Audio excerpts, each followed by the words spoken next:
I'm Riley Anderson with Freestone Senior Connect and Freestone Mortgage. I'm here with my grandma, Ginger, in Issaquah, Washington. Today we're going to go over some questions and learn about aging, see what wisdom we have to pass down to the next generation. So let's get into it. Thank you for being here. What invention in your lifetime still amazes you? Oh, it's definitely got to be the internet. It just absolutely blows my mind Yeah. that I can come up with the weirdest questions. Judy and I'll be having a conversation and I'll say, why is that?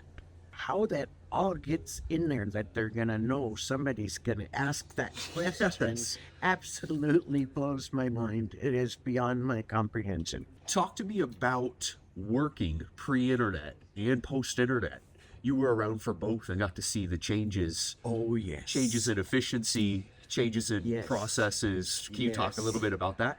Oh, the mortgage business was totally different. I used to do closing statements by hand. I had to know how to hand figure prorated taxes, everything. And I actually helped write the first computerized program for closing documents for the mortgage business. Now it's like no-brainer. It's all automated. Yeah. Yeah. And I was also in on it when we had floppy disk, when we were still DOS. Wow. I had to go to school to learn Windows. Yeah. When we switched from DOS to window mechanisms to do our closing instruments. So it was quite a technology jungle and hayride throughout the years. What were some differences that you noticed pre-post internet as well with how loans were originated? There'd be loans in the system for 90 days. Right. It was all paper, and back then they didn't even have photocopy machines, so it was very different, very laborious, overkill on paperwork. Yeah. Is there something you would want to tell your 25-year-old self, or a piece of advice that you would give them? A piece of advice and something that I had to learn myself, and I don't see young people today believing in this. That is, Riley, that you are in control of yourself and your future. Only you can succeed or fail. Yeah. There are no outside influences that do it to you. You either set yourself up for success or you set yourself up for failure. They're both a choice. They're a choice. What's one thing the younger generation gets wrong about the older generation? I don't see that they realize the hard work that it took to get there. Young people today take things for granted that it's just going to fall in their lap. Yeah, the hard work it takes to retire. Yes. 100%. What were some of the biggest worries or concerns you had before the reverse mortgage? You're going to be different because you worked in the industry and you knew the product more than the average consumer would. Not about the reverse itself, but what prompted me to get the reverse was I had my annuities. Yeah. I was going to be on a fixed income, and I was property rich and cash poor.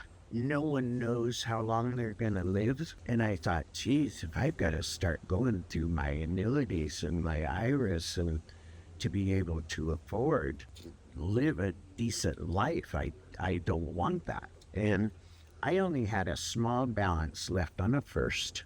And we did my late husband and I did a remodel on our home, a substantial remodel. So I had a equity loan also to pay off. So I knew I was going to be on a fixed income. I had payments to make. What if I needed a new furnace? What if I needed a new battery? Where is that going to come from? I made the decision to go ahead with the reverse to free up my monthly payments, get rid of those payments, take the cash and put it place where I can draw on it, which you can with the reverse, and just take out what you need when you need it.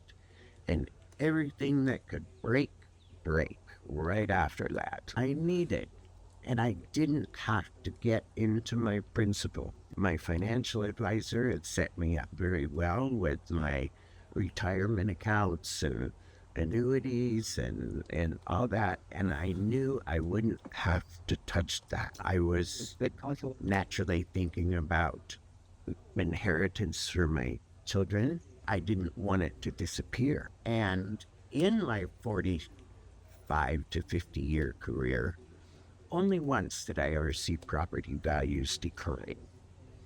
And that was my major decision was, even if I take some of that equity that was sitting there, which is quite substantial, it is still increased in value to the point where I still, even taking out that reverse, I still have the amount of equity that I had when I did that way back when.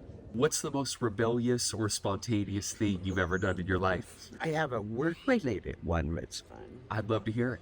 Being a single working mother, raising two children, I had an opportunity for a job I very much wanted. And I had already interviewed with the president of the company.